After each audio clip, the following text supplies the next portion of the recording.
Well, welcome to the Uptime Wind Energy podcast. Just a couple of show notes here. Joel and I are headed to Copenhagen for Wind Europe, and we're going to be enjoying all the sights and sounds of Copenhagen, and it's going to be a big event, Joel. Yeah, exciting. We've got a bunch of meetings scheduled. I know the insurance world is going to be there, the wind world, innovation, OEMs, a lot of ISPs, asset owners, all kinds of new technology. So always excited to see what that show looks like. And it's going to be just a precursor to just a couple weeks right before our big ACP show in the United States. So we'll be able to see what are the Europeans doing? What is the rest of the world doing on that side of the pond? And then 3 weeks later, come back, and we will both be in for ACP in New Orleans as well for that week. And it's always interesting to see. We'll see if we can't bring some technology back with us, maybe. Yeah, well, Wind Power Lab, WeatherGuard Lightning Tech, and Ping share booths at these events, so there's always some activity around us. So stop by if you're in Copenhagen or going to be in New Orleans. We would love to see you. Well, and this week we have a bunch of really interesting stories. The wind industry is picking up because it's springtime in America and springtime in Europe, and all the projects are starting. So, Joel, why don't you give us the highlights of what's happening this week? So we're going to talk about RWE. So a German company, RWE, using another German company for an innovation project. They're looking at prefabricated foundations for a repowering. It's a pilot project. I don't know if it's technically repowering because they're tearing the old turbines down, put new foundations and everything in, but they're going to use prefabricated foundations, which is really cool.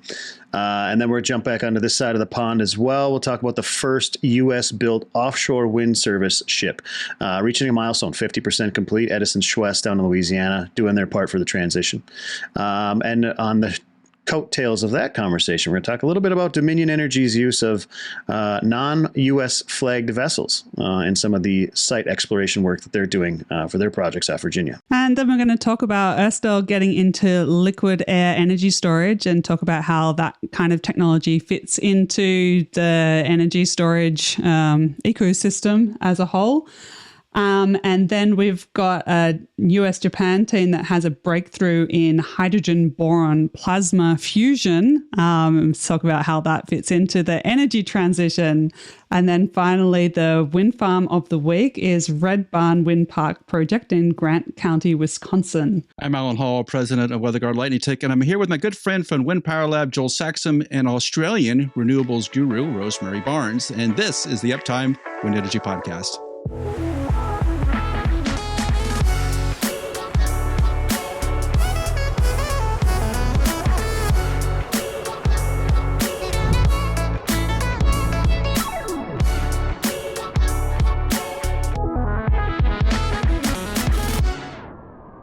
Well, in an effort to reduce the amount of pollution that is generated when putting in wind turbines, RWE is testing prefabricated foundations for an upcoming repowering project in Germany. They're replacing a 1.8 megawatt turbine with a 5.7 megawatt machine. Wow, that's a big difference. The foundations is going to be made of precast concrete and weighs 270 metric tons, which is 80% lighter than traditional foundations. Wow. The foundation was developed by Smart and Green Anchor Foundations, and it uses only a third of the amount of steel and concrete normally used for poured standard foundations. Now, Rosemary, this seems like a pretty good idea because one of the issues about pouring foundations is how many concrete trucks it takes to bring the concrete to the site.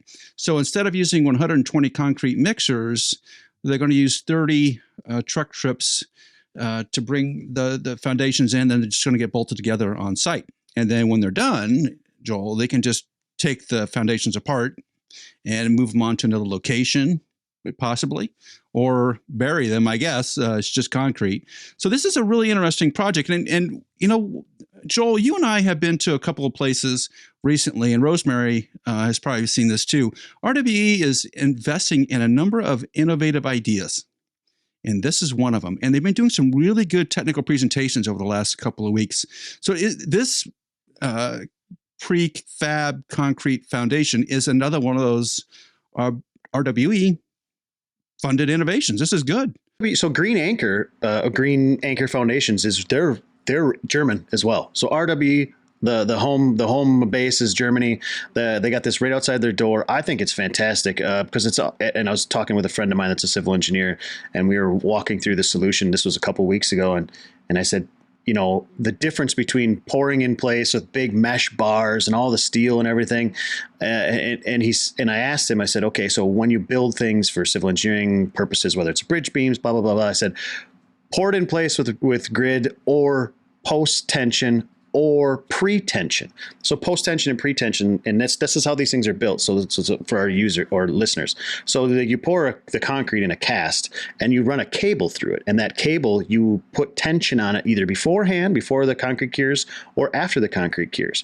And what that does is it holds the whole concrete together with a higher PSI. So it's almost like putting bar in it, but you're putting pressure on it as well. And Rosemary, it goes to your case all the time. It's not just about the building of the item itself. It has a lot to do CO2 wise with all the transportation back and forth. So they're really trying to address transportation, it sounds like. Yeah, it definitely sounds good for that point of view. And also I'm working on a video on cement at the moment for my YouTube channel. Cement is like 7% of the world's emissions. So it's definitely something where we're going to have to start paying attention. And I think that making prefab cement probably makes it easier to get some of the new technologies in there. You can use different kinds of materials in the cement that will actually capture carbon during the curing. And there's a few other technologies underway. So I hope that they would be able to start implementing some of those.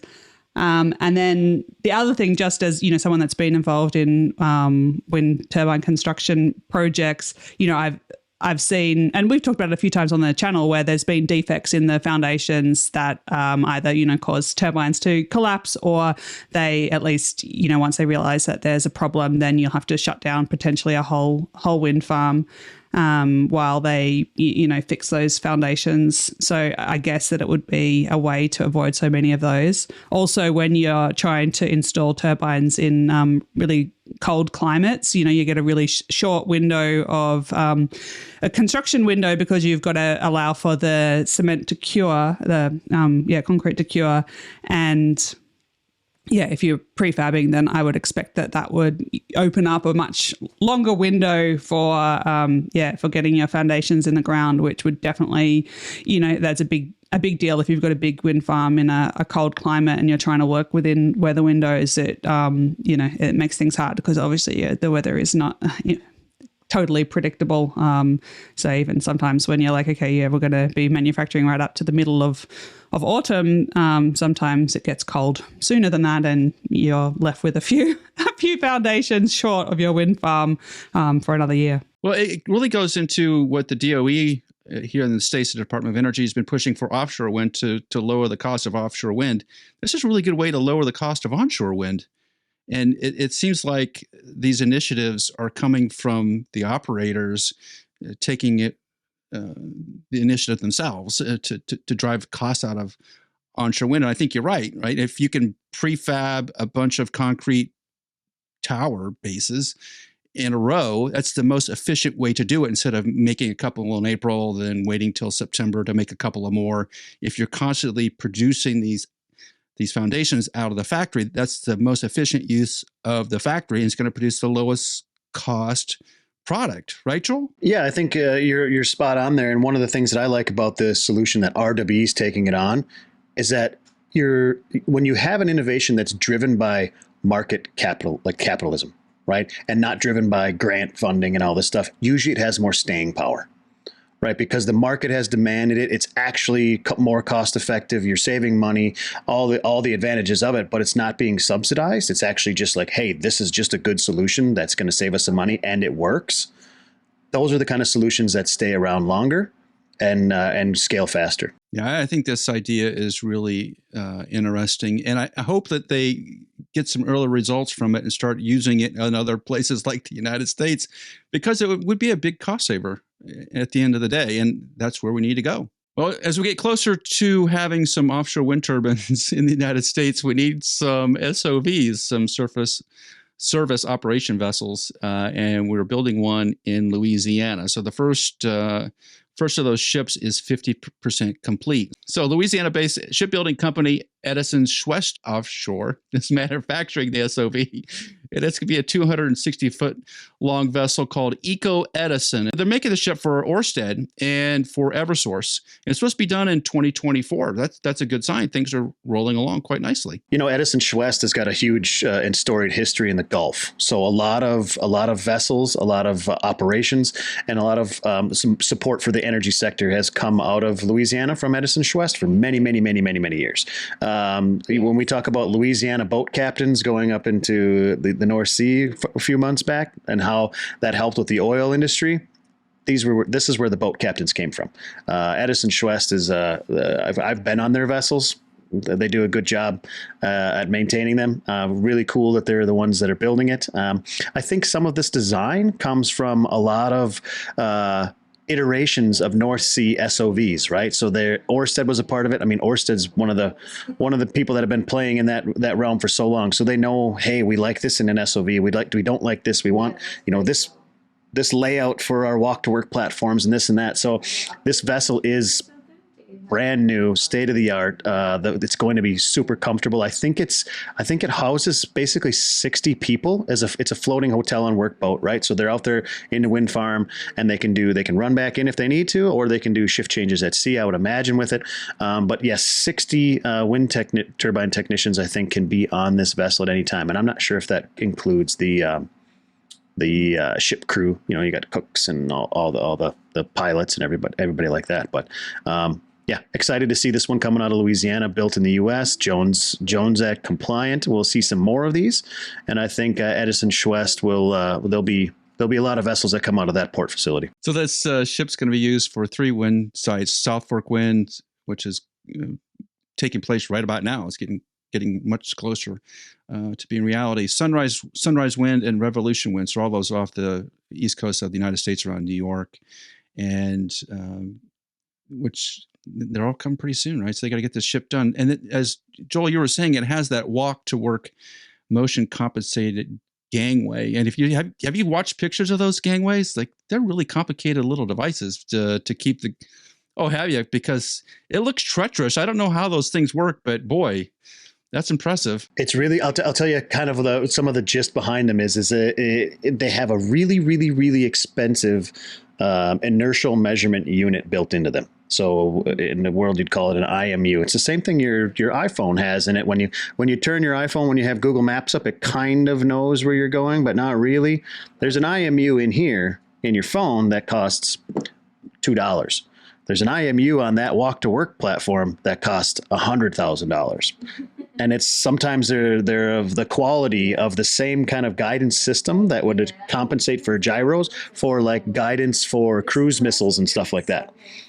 So they have update rates of motion sensing and angular sensing in the 100 to 1,000 hertz, so 1,000 times a second. It'll update what angle it's at, and then it has a feedback control mechanism into those the pressure rams and pumps that kind of just like, so when you watch them, you can watch the vessel move like this and pitch and heave all over the place, and that walk to work just stays. It's really amazing. They make cranes like that too. It's super cool. Well, it seems like this is going to be put to good use in the near future, and that's a good sign. So it's the first of a couple of Jones Act vessels that are being in the process of being built. This one being the first, obviously. So more to come, and yeah, this is interesting tech. Hey, Uptime listeners, we know how difficult it is to keep track of the wind industry. That's why we read PES Wind magazine. PES Wind doesn't summarize the news. It digs into the tough issues, and PES Wind is written by the experts, so you can get the in-depth info you need. Check out the wind industry's leading trade publication, PES Wind, at peswind.com.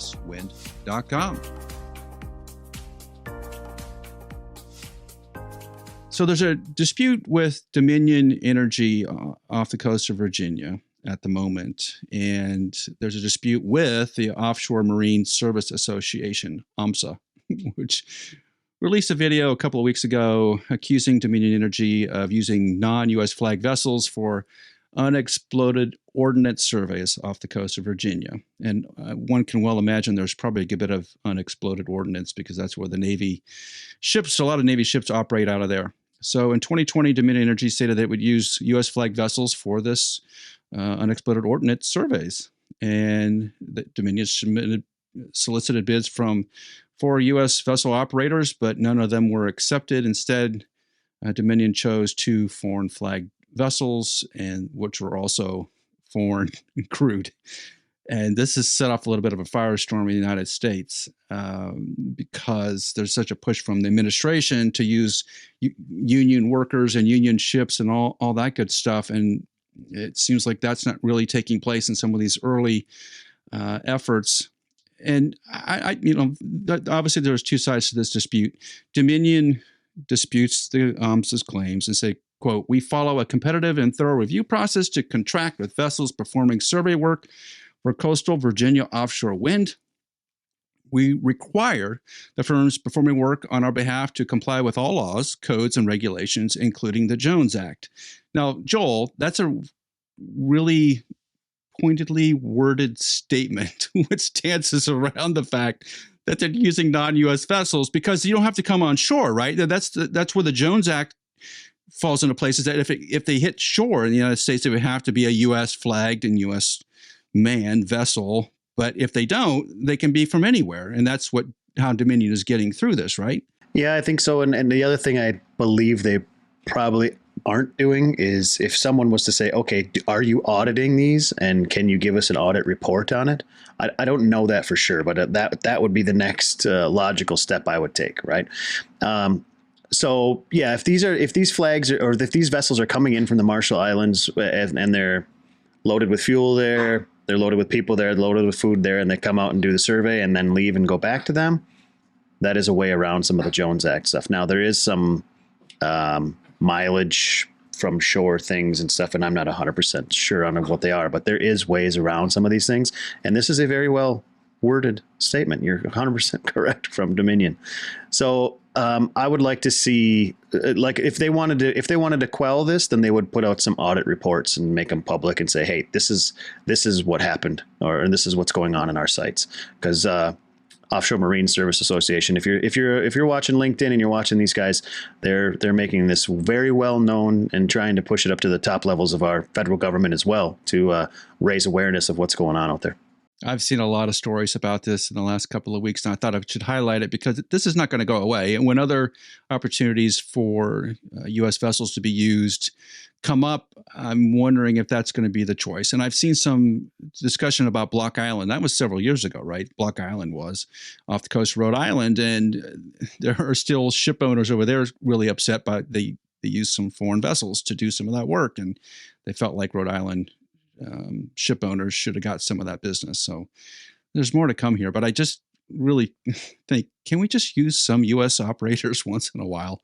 Can we try that? Yeah, I mean, a UXO survey it's not like you're contracting a specialized big heavy dollar vessel, right? These vessels exist in the U.S. I've been on a few of them. I know who owns them. They were formerly flagged U.S. vessels. They were made in the United States.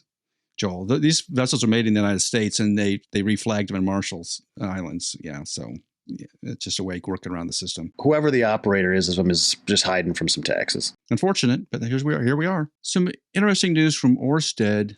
They are looking at storing energy via liquid air systems. And you say to yourself, what? Why? Well, Ørsted and British energy storage company Highview Power think that the wind power and liquid air storage may help deliver some of the flexibility needed in the grid in the United Kingdom. And Highview Power is developing the technology here, but essentially what they're doing is they're just compressing air and storing it, and it can be used anywhere between 4 hours and several days down the road. So it's kind of a nice middle ground in terms of energy storage. What the technology does is it uses electricity to cool air until it liquefies, and then it's stored in a cryogenic energy storage tank at minus 190 degrees Celsius. Joel, that's pretty cold. That's worse than Wisconsin in January. Yikes. So they're already preparing to deploy the technology in a number of locations, and including a 50 megawatt, 300 megawatt hour project near Manchester, home of Man United and Man City football teams. So, Rosemary, this is a really interesting piece because it's basically using available technology, nothing really complicated here, and air is free, and to use it as a storage means. Is this an efficient way to do it? Is it just because it's so flexible, it can be done anywhere sort of technology? Or is it just we have so much energy, we don't know what to do with it, so let's just store it in liquid air and then we get some return on our storage investment? Yeah, so liquid air energy storage is it's a lot like, I mean, there's at least a dozen ways of storing energy that, you know, don't use very complicated stuff. So liquid air, compressed air, energy storage is similar. You just take air, you use energy to compress it, and then you get that energy back when you allow it to expand. And the expanding air drives a turbine, which makes electricity. So very simple. It's all things that we know how to do using like really normal components. So we could have been doing it 50 years ago if we'd wanted to, but we never needed to until now. And so that's kind of basically the description for why we've all of a sudden got all of these new energy storage technologies that aren't really new at all. They're, like you see gravity energy storage, which is basically like a grandfather clock. And I guess compressed air is like, a bike pump. You pump up your tires and then you let the valve out and make it, turn a turbine. You can imagine how easy that is to, the principle is so simple. But yeah, why now? Because now we have a need to store energy. And I don't know, the article that I read about this was saying, this is a solution to curtailment of energy because when it's a super windy day or, in Australia, we more often have like a super sunny midday period, then you've got a lot of renewables on the grid. And so you might have so much that you can't use it all. And so you waste some. And I think that that's a really silly way to think about the need for this, because I think people need to get away from being worried about, wasting a little bit of renewable energy. I mean, the wind and the sun come for free, and what we should be aiming for is a cheapest overall system. It's a lot cheaper to overbuild your wind and solar a little bit than to start building liquid air energy storage to, capture all of that waste. So, I guess it depends. Would you rather waste money or would you rather waste a little bit of wind? So I'll get that little tiny rant out of the way. But then, in terms of liquid air or compressed air, they're pretty similar, but liquid air just it allows it to be done on a smaller scale is probably the bigger benefit, because you compress it so much that it doesn't take up very much space. If you want to do compressed air energy storage, you need somewhere huge to store all that air. Compress it a little bit further, and then you can store it in tanks and stuff. So you could put it anywhere, but it is at the cost of a little bit of more wasted energy.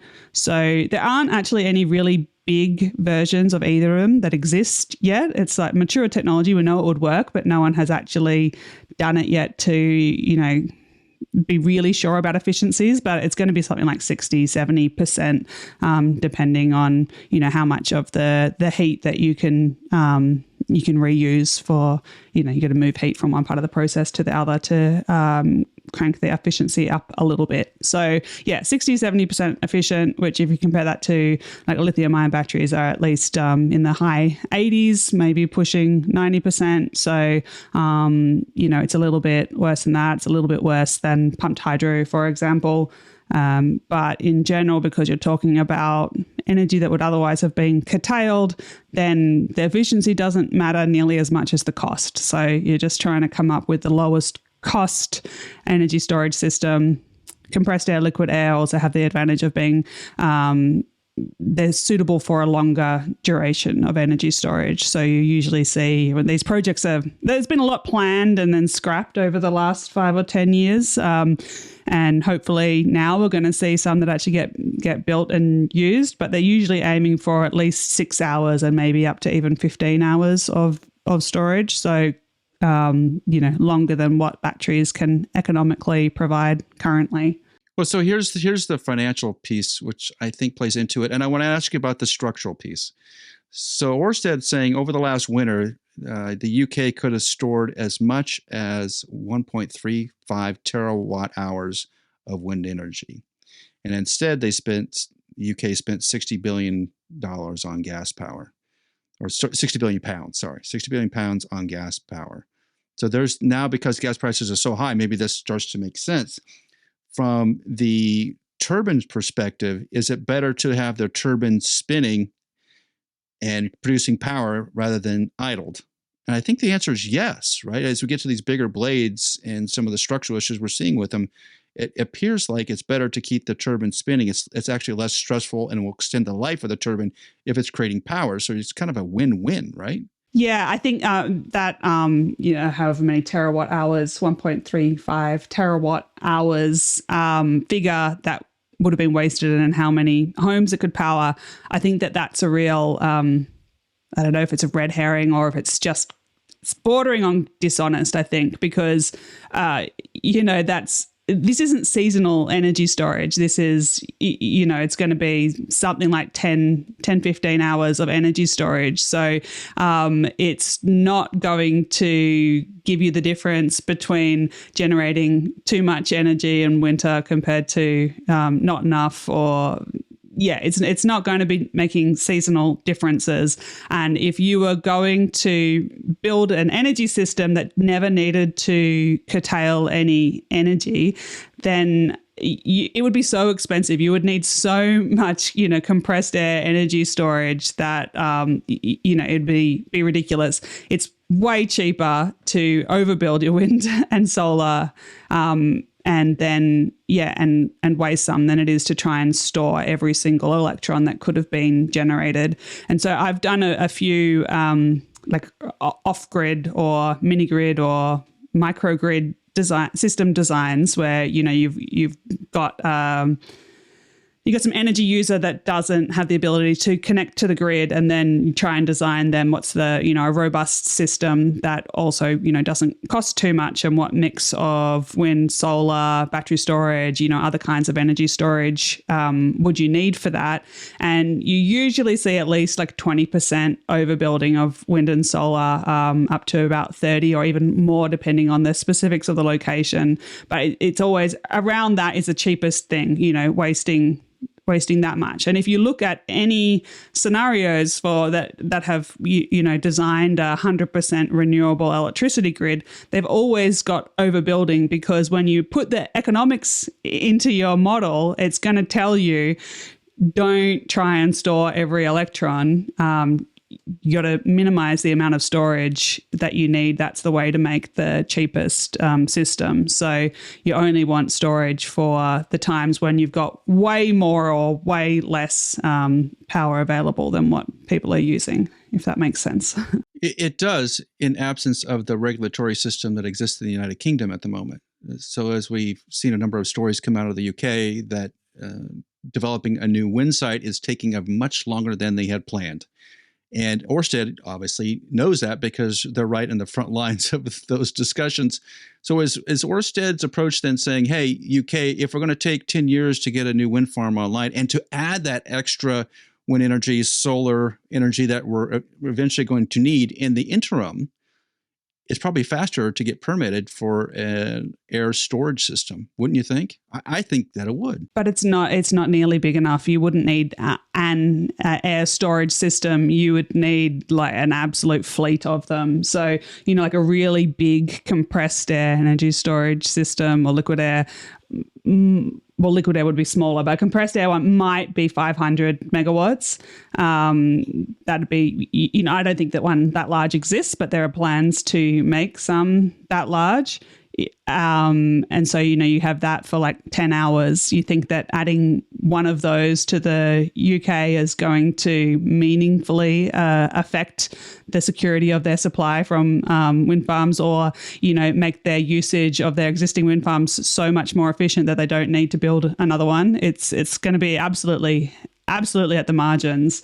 So you need it definitely, but it's not, even though, in the name it says long duration energy storage, that kind of makes people think, oh, okay, yeah, this is going to make everything nice and secure. So now, we take the energy from storms and then we use it, like 3 weeks later when there isn't much wind. That's not what it's for. It's for, it's much more for filling in the gap between, okay, yeah, we had lots of solar power during the day, but then it's in the evening that people want to use a lot of electricity, so we're shifting it for that. Or yeah, there was a lot of wind power overnight when no one was using much, so we're going to shift it so we can use it the next day. That's the kinds of shifts that we're talking about with these kinds of energy storage.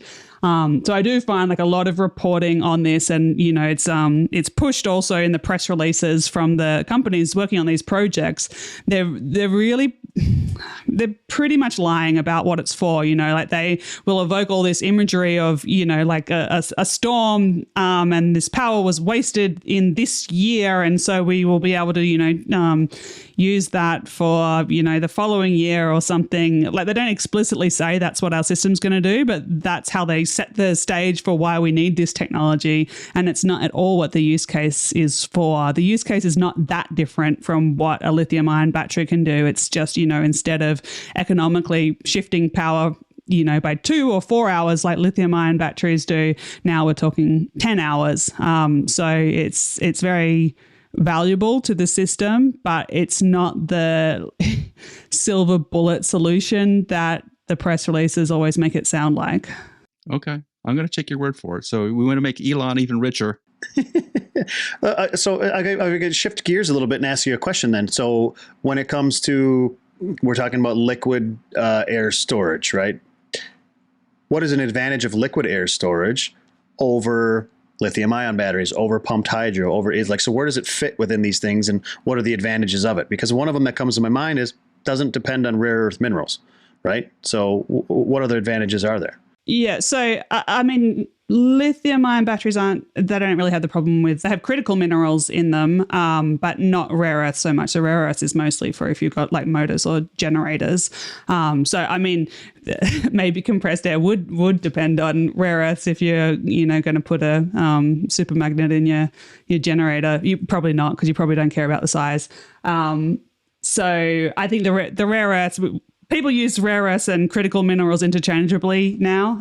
So maybe I should get on board with that. But for now, I'm still fighting that fight every time I hear it.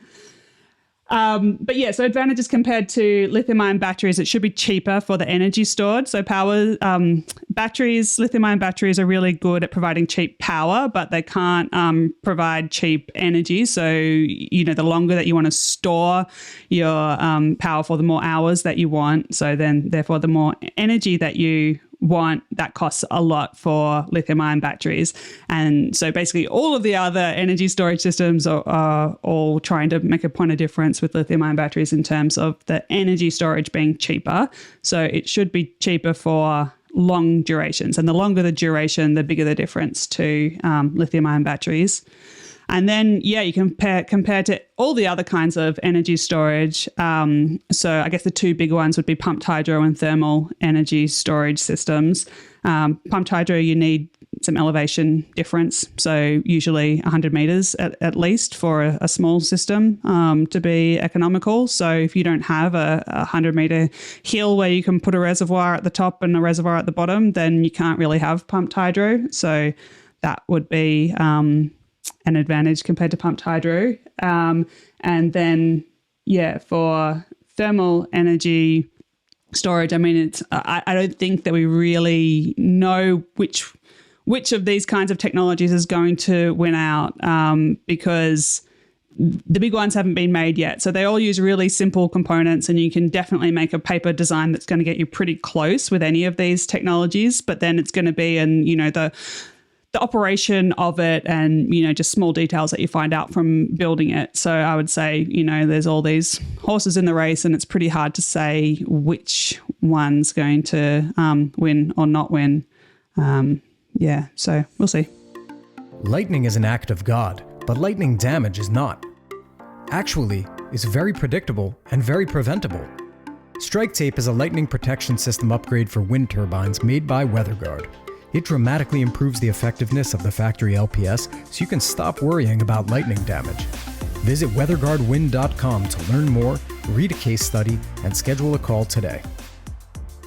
So in California, TAE Technologies has been working with Japan's National Institute for Fusion Science, and they've completed a couple of tests with H2-Boron in a magnetically confined plasma, which could generate fusion power at lower costs than the existing approach, which is using hydrogen variants, deuterium and tritium, in the fusion process. So this little H2-Boron process does not create any radioactive materials, and it's supposedly capable of powering the planet essentially forever. Now, they're thinking that they can get a design together and up on the grid by 2030.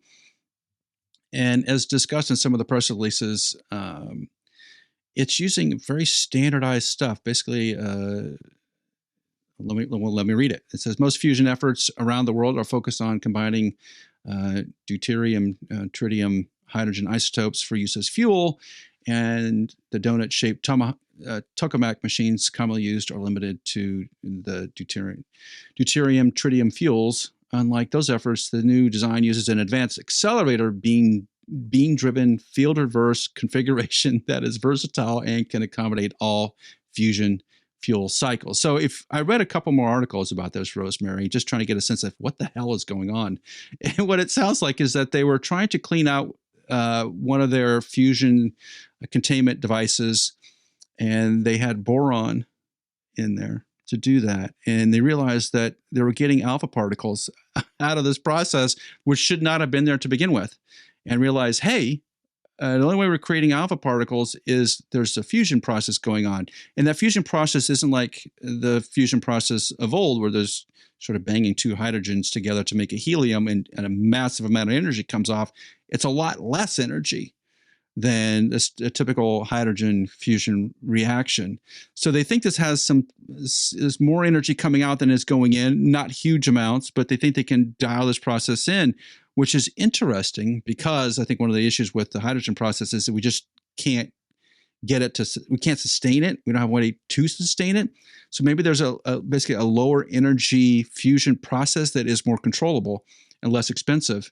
And this I think may have applications, but when I read about it in the press, it's like they're talking about imaginary things. It's like, oh, in Harry Potter world, they can create fusion.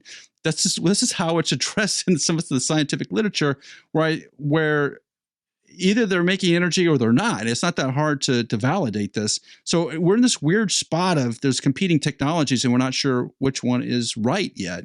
Have you seen a little bit about this process, and does this make any sense? Yeah, I think that one of the issues is, when you get a group that, has been researchers that spend their whole careers on fusion, then they're talking in one language amongst themselves, and they kind of already know all the caveats and stuff like that and don't need to say it again every time. So then when an outsider comes into it, like you or me or a journalist, then they don't know all that stuff. And so it sounds a lot more exciting than it probably is fair to attribute to it at this point. So, and I'm no expert on any kind of nuclear technology and including not fusion, but my understanding of one of the key points is it generating energy, net energy on a whole. So is putting out more energy than is coming in, or they're putting into it to, get the ball rolling.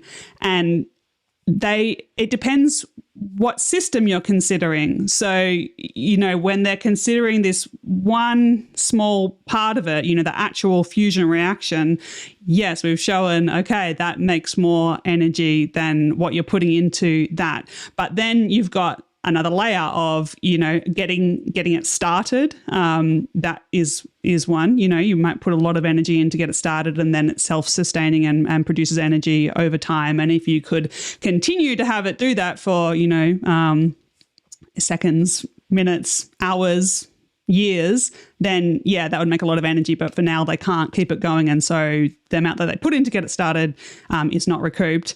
And then there's everything else on top of that. There's layers and layers and layers. So, how much cooling do you need for the system as a whole to stop all your materials melting? And I don't know, whatever other auxiliary power needs that you have, which are kind of boring engineering details to the scientists, but in terms of actually having this be something that you can provide energy to the world rather than consume energy from the world, those are key details. So when you see estimates like, okay, we're going to have this on the grid in the 2030s, but we have not yet, what do they say? They haven't yet demonstrated net energy and delivering power to the grid. I mean, that is not 7 years away. 7 years away is when you have something working at a pretty small scale, reliably working, and now you want to scale it up to a grid scale. That's like a 10-year process. And they're so far from that. So I think that that's just something that, you optimistically estimate to, get your next grant approval. But yeah, I think that because when you read these articles, you're like, well, why are we doing anything else? Why would we bother with compressed energy storage? Why are we bothering with, making new vessels to install more wind farms? Because they'll only be ready in the late 2020s, and then by then we're only a couple of years away from nuclear fusion providing all of our power. And so let's make this an episode where I just rip into energy journalists, but it's a little bit irresponsible to make out like this is coming in 2030 because it gives the impression we don't need to do any of the hard stuff with our current imperfect technologies. It's really easy to see, technology of the future that doesn't exist yet and not know any of its downsides. For now, it's just a perfect idea. To then make that compete against, today's imperfect technologies is just a way to avoid, doing anything about about the energy transition and ruin our climate in the process when it turns out, oh, it's not 2030, it's 2040. No, it's 2050. No, it's 2060. That's how all the rest of fusion has played out. It's always getting pushed back and back and back. And odds are that's what will happen here. Yeah, eventually something will push through.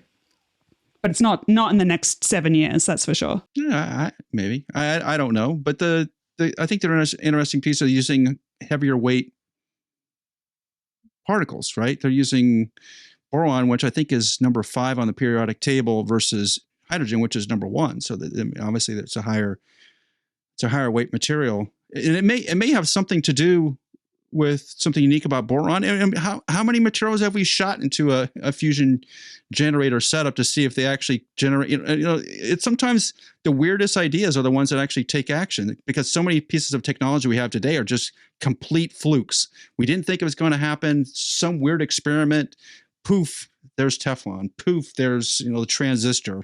That's what happens. And I'm not saying that these guys have the right answer. I'm just saying I don't doubt anybody at the moment because no one has done it. So if someone can provide data that says, yes, we have net energy, that's a big deal. And these haven't done it yet, but I'm not sure they're that far away from trying to demonstrate something like that by 2030. They probably could. If this is real, 2030, they should have something that's workable, you'd think. I'll just say the same thing again. I mean, so it's good. And I'm sure that by 2030, we will know whether this specific technology is worth pursuing or not. And no doubt there will be plenty of other variations of fusion by then that look a little bit better. And eventually one of them will push through. But none of them are going to be solutions to the current energy transition. They're not going to be ready in time. We need to get, our electricity grids around the world need to have 90% of their emissions removed by 2030. So a technology that starts commercialization in 2030 is too late. So this is really cool. It's this is really cool technology. It might be the next energy transition. I'm sure eventually fusion is going to be a thing. And then, as we start decommissioning wind farms, we won't need to put new ones up because we'll be able to just build more fusion. And no doubt 2100 is going to look like that, but it's not, it's not part of the solution to climate change. I'm sorry. It would be cool if it was. Our wind farm of the week is Red Barn Wind Park in Grant County, Wisconsin. Joel, that's up by you in God's country. Cheeseland, maybe? Yeah, Wisconsin Public Service is powering more homes in Wisconsin thanks to the completion of the Red Barn Wind Park in Grant County, which is near the Iowa and Minnesota border. The site has been developed by Elite Clean Energy. 28 turbines, 24 of them are GE 3.4 megawatt machines. Nice. And the other 4 are 2.5 megawatt machines. The site, interestingly, uses slag cement for the foundations. So there's about 14,000 cubic yards of concrete with 55% slag cement replacement. So 45% is the standard Portland limestone cement. And that's another way of reducing CO2. There you go. The foundations are 450 cubic yards of concrete, and there's 40 tons of reinforcing steel. Yikes. Invenergy Services appears to be doing the maintaining for the site from what I could tell online. So congratulations to the Red Barn Wind Park in Wisconsin. You are our wind farm of the week. That's going to do it for this week's Uptime Wind Energy podcast. Thanks for listening. Please give us a 5-star rating on your podcast platform and subscribe in the show notes below to Uptime Tech News, our weekly newsletter. And check out Rosemary's YouTube channel, Engineering with Rosie. And we'll see you here next week on the Uptime Wind Energy podcast.